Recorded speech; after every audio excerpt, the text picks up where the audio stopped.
Welcome to the SVG-TV News for Thursday, May 21st. I am Khalil Kato with the details. The International Monetary Fund has approved $16 million for St. Vincent and the Grenadines to address the COVID-19 pandemic. The funding comes under the IMF's Emergency Support Rapid Credit Facility and is expected to help the country cover its balance of payment and fiscal needs stemming from the outbreak of the virus. Larissa Pugsley-Kidd tells us more in this report.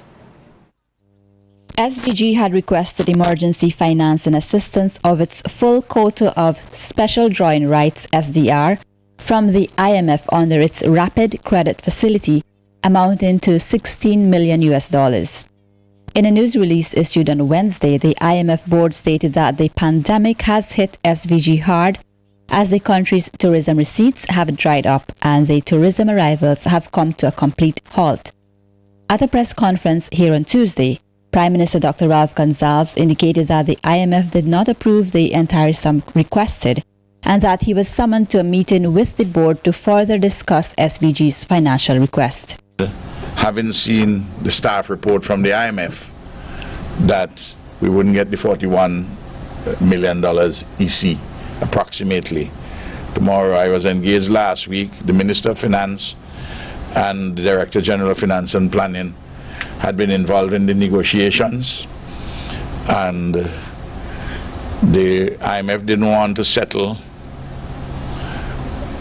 on the terms and everything until they had a meeting which included the Prime Minister. The PM was confident that SVG will receive approval for the financial assistance from the IMF based on 3 reasons, including a good track record with the International Financial Organization. 1, St. Vincent and the Grenadines has never defaulted on any loan, and including with the IMF. We have never been on an IMF program. We have drawn from the Rapid Credit Facility before when you have disasters. Secondly, they said that in recent years we have shown our capacity to respond with fiscal consolidation measures and appropriate reforms. Thirdly, that St. Vincent and the Grenadines has always engaged the IMF in discussion on all the public policy issues. The IMF release stated that the financial assistance will help cover some of the needs of the country and allow the government to ease the impact of COVID-19 on the population, including increased spending and health and social protection, noting that SVG is a small state vulnerable to external shocks and natural disasters. The IMF said SVG's economy is now projected to contract 5.5% to 7.8% points below pre-COVID-19 projections. It further pointed out that a drop in fiscal revenues combined with additional direct health and social expenditures will increase the fiscal deficit and financing needs. Deputy Managing Director and Acting Chair of the IMF, Tao Zhang, in a statement, said that the COVID-19 pandemic poses a major challenge to St. Vincent and the Grenadines, noting that the ripple effect taking place due to the impact on the economy, coupled with decreased foreign investment, give rise to an urgent balance of payments need. The IMF Deputy Managing Director also stated that the authorities in SVG have responded to the pandemic by swiftly implementing containment measures and a fiscal package which includes an increase in funding for the health sector, various public construction projects to generate jobs, financial support to agriculture and fisheries sector, along with programs to support displaced workers and the most vulnerable. The IMF representative said the authorities in SVG have not only commit to meet the regional debt target of 60% of GDP by 2030, but also reprioritize capital spending once the crisis has abated by containing the growth of the wage bill, exchange taxpayer compliance, and rationalize exemptions from import duties and VAT on imports. The IMF said its financing will also help catalyze additional donor support for SVG, noting the commitment from the authorities to ensure transparency and good governance in the use of COVID-19 related spending. For SVG-TV News, Larissa Pugsley-Kidd. Leader of the opposition, Dr. Godwin Friday, welcomes the funding for SVG approved by the IMF. The opposition leader said these funds must, however, benefit all Vincentians who are experiencing economic hardship due to the COVID-19 pandemic. Speaking with SVG-TV News via telephone interview, Dr. Friday said even though SVG will be in further debt, the funds are needed at this time and appealed to the government to assist the vulnerable regardless of their political affiliation. That they're being used for the purpose intended and that they're not guided by any partisan political motives. That anyone who meets the criteria for assistance through the COVID relief package, that they be allowed to have that assistance irrespective of any political affiliation or coloration. This is a matter of a national crisis, a need that cuts across all social and political lines. And, the IMF pointed out that the tourism industry in Vincent basically has come to a halt. So in this instance, the government now has to make sure that it uses these funds appropriately and not for any,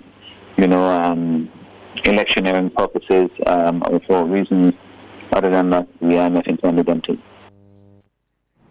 Dr. Friday said they will remain vigilant to ensure the monies are spent as the IMF recommends, noting that it will require accountability and transparency. Speak of accountability and transparency, and that is something that we have also called for in the use and spending of funds that have been allocated to COVID relief. You will recall that we did call for a bipartisan committee, select committee of the House, to oversee the spending of COVID relief money. None of that was done. The government went ahead and did it on its own, even though we participated fully, completely in the allocation or the voting of the funds for the COVID relief. So we will continue to keep vigilant, look on what is going on, and to ensure, to urge, and to ensure that the funds are put where they are required. The final component of the Caribbean Primary Exit Assessment is now scheduled for Thursday the 25th and Friday the 26th of June. This was announced by in a Facebook post today by the SVG Media, that should be the SVG Education Media Unit. No further details were, however, given. The CPEA was originally scheduled to take place this month, but was postponed due to the COVID-19 pandemic, which forced the closure of schools island-wide. During this period, the Ministry of Education has been providing support to all principals, teachers, and students, particularly those who will be sitting the CPEA. The CPEA is an assessment of the key literacies, mathematical, language, scientific, and civic required by students exiting the primary school system. The 25 Vincentian sailors who returned home yesterday on Disney Fantasy from the Disney Cruise Line were subjected to screening for SARS-CoV-2, the virus which causes COVID-19 exposure, utilizing rapid tests which was conducted by the Port Health team. A release from the National Emergency Management Organization, NEMO, said that after being briefed by Port Health officials on the process, the sailors awaited the results of these initial tests in coaches stationed on the cruise ship wharf. The release further noted that the rapid testing did not identify any of the sailors with antibodies to COVID-19, and they were subsequently transported to the appropriate quarantine facility to begin their 14-day quarantine.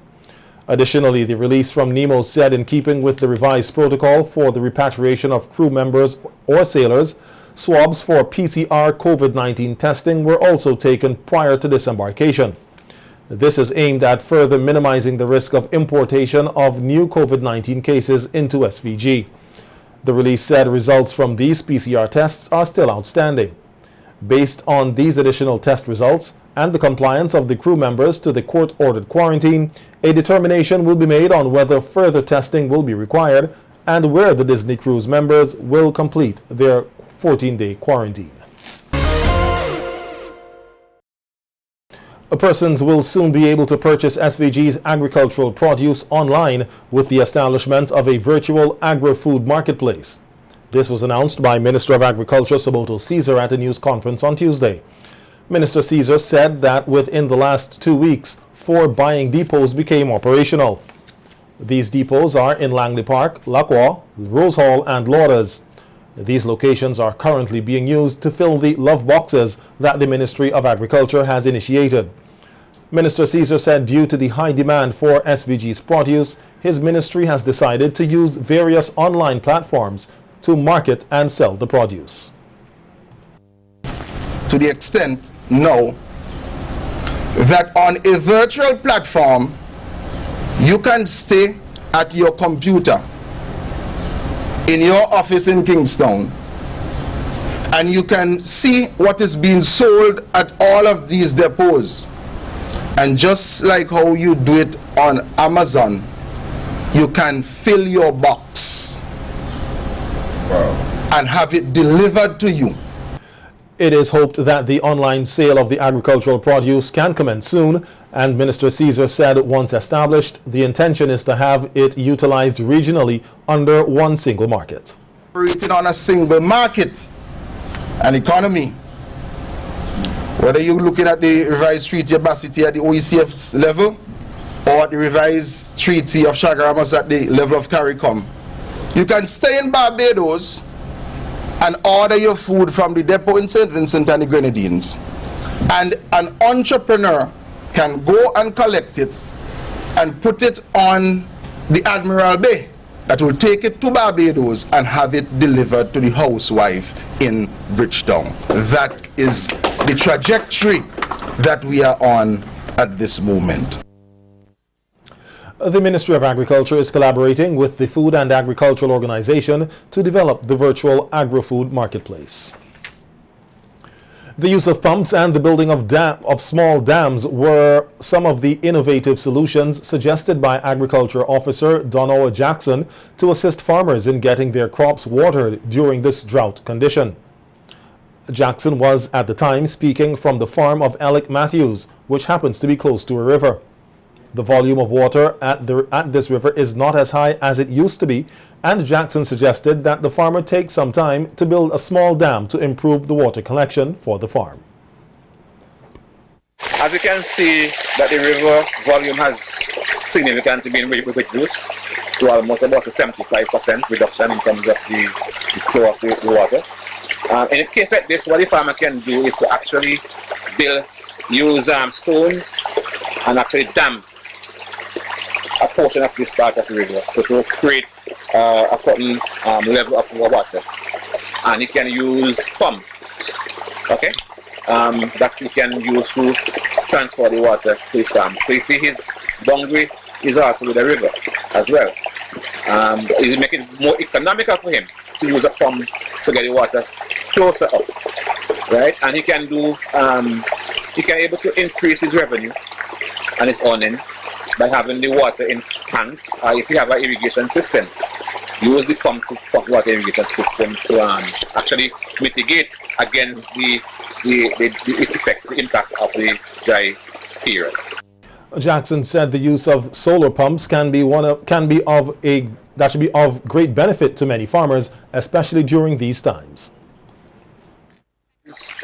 In terms of pump, you have solar pump, right? You can establish a solar pump by using the solar panels, and that will be more effective in terms of combating climate change, in terms of carbon dioxide emission. So that is another economical way, at least. So, but the initial cost, the outlay would be a little bit high, but in the long run, you will repay the benefits that you would gain from using such a technology would outweigh the actual cost, the actual initial cost. The agricultural officer said farmers have made some suggestions of their own, which can assist them in improving their farming techniques. And many of the farmers would have suggested that grants can be provided for them to access pumps to pump water from rivers to their farms. Additionally, reservoirs can be built at high elevation, not only for domestic water use, but also for farming purposes as well. And These water can be delivered to farmers maybe to some sort of arrangement. We might have maybe through a collaboration with CWSA. We have a meter system to help to maintain these facilities, these reservoirs. So it's something that we really have to, as the farmers would have suggested, pay some attention to. A number of electrical supplies were donated to the Electrical Inspectorate Division in the Ministry of Transport and Works by the UK-based company Electrium Safe Limited, which was facilitated by Careers Hazels Inc. Speaking at the handing over ceremony, acting electrical inspector Hetlin Francis said last year they embarked on an electrical safety program under the theme "Safety is Everyone's Business." She said, guided by the 18th edition standard of wiring, they realized that there were over 100 homes in SVG which still used the first standard edition of wiring, and decided to help at least 40 homes when the Electrium Safe Limited came on board to donate the electrical supplies. Today, we are proud to have Crabtree switches and outlets, Crabtree button lamp holders, Wilex 5-way consumer units with RCD protection to be handed to these 40 homeowners. The department welcomes today's launching and the transformation it would bring to these homes. So we say thank you especially to Electrium Sales Limited England in the persons of Mr. Alistair Ethan and Mr. Merlin Norving. We say thank you. This shipment was also made possible through Careers, and I must say a special thank you to Mr. Brian Judge, who, when we wrote to him, welcome to partner with us to have the shipment here in St. Vincent and the Grenadines. Permanent Secretary in the Ministry of Transport and Works, Hudson Ned, thanked the government of SVG and Careers Hazels Incorporated for making the shipment of electrical supplies to SVG possible. We are very grateful for the support of the Careers brand, because they have facilitated the shipment of this equipment from the supplier. So without Careers this afternoon, we would not have been able to be here to receive this. So on behalf of the ministry, I would like to personally thank the Careers company for facilitating this, and they took care of all of the cost to have it landed in St. Vincent. Of course, the government would have played a part in the waiver of duties. Minister of Transport and Works Julian Francis said that 40 homeowners who can't afford to rewire their houses and buy the necessary supplies will be the beneficiaries of the electrical supplies. And a component of this reinspection of government buildings is to help. We are trying to get away from the old-time fuse box and exposed wiring in the houses, which changing the types of plugs and so on and whatnot. And as you see in the background here, these are donation from, what's the name of the firm, Hetlin? Electrium. And this will be 40 households that we will be rewiring for this year, and 40 more, 40 for each year over the next 2 years. So we'll be covering about 120 houses.